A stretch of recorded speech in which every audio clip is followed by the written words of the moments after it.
questionnement, et ça probablement en tant que graveur, c'était comment va-t-on identifier les déchets? Comment fait-on pour les identifier? Sur quel support?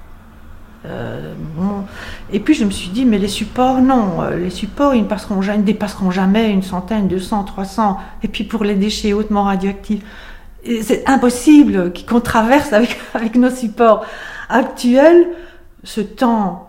Et donc la mémoire n'était pas la chose du tout, c'était pas le déclencheur, c'était l'identification. Et le deuxième travail, c'était lutter contre le camouflage. On va cacher, on va recouvrir, on va recouvrir d'arbres, on va recouvrir de pelouse, on va imiter les collines. Moi j'ai trouvé que c'était honteux pour ceux qui allaient venir après, de dire ils ont tout fait pour tout nous cacher, sachant que c'est dangereux. En essayant de lutter contre le camouflage, est venue l'idée de marquer, donc d'oublier les supports informatiques, etc., puisque tout ça n'existera plus, on sera dans d'autres choses, d'oublier ça et de penser que c'est le paysage. Ça, c'était important, donc de cibler le lieu. Eh bien, il fallait un lieu particulier, c'est ça que j'ai appelé les laboratoires. Un site de déchets radioactifs, c'est tout à fait particulier, et cette particularité-là, elle est dans tous ces dessins, avec des chemins à nouveau qui indiquent dans le sous-sol les différentes galeries où sont stockés les déchets. Ceux qui réfléchissent à la transmission de la mémoire, et les riverains, les visiteurs, pourra aussi intervenir. On retrouve toujours la symbolique de la dégradation des déchets, puisque pour moi, ce seraient des espèces de, comment dit-on, de toits en verre, colorés. Enfin bon, voilà, il faut rêver. Il faut absolument rêver. Là, on est dans autre chose.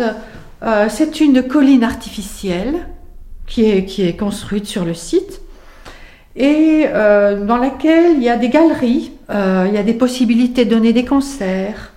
Parce que je pense que pourquoi simplement des artistes plasticiens, il peut y avoir des musiciens, des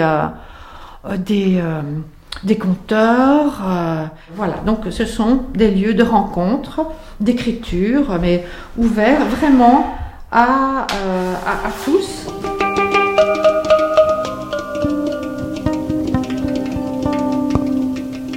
Tous ces dessins aussi sont pour base des photos que j'ai relevées sur des sites archéologiques anciens. Je pense que le site de déchets radioactifs est en lien. Il n'est pas quelque chose d'exceptionnel. Il est en lien. C'est un site qui est en lien avec tous les sites archéologiques qui sont derrière nous et qui ont existé. Notre civilisation a utilisé l'énergie nucléaire. Elle a son site. Voilà, il n'y a pas de rupture. Voilà, à nouveau ici, c'est l'idée de préservation. On est dans l'idée du sarcophage, de le montrer, de le révéler, parce que c'est un sarcophage technologique. Mais par contre, ce qui est différent, c'est la perspective.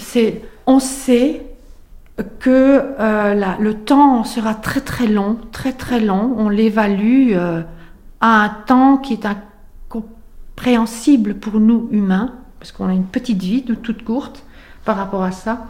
Un autre projet sur un site, et là on change totalement, ce sont des bâtiments, voilà un bâtiment qui accueillerait donc les résidents, les chercheurs, l'ensemble des gens qui sont dans le laboratoire, on va dire ça. Et c'est l'idée aussi que dans le paysage, voilà, que ce soit magnifique. Pour moi, c'est ça le travail, et c'est surtout un travail en commun. C'est tout de mettre ensemble, ce qu'on appelle les scientifiques, ce qu'on appelle les artistes, ce qu'on appelle les philosophes, mais tout ça va changer avec le temps, les termes changeront avec le temps. C'est l'idée de réunir des êtres humains qui ont envie de travailler la mémoire de notre monde contemporain.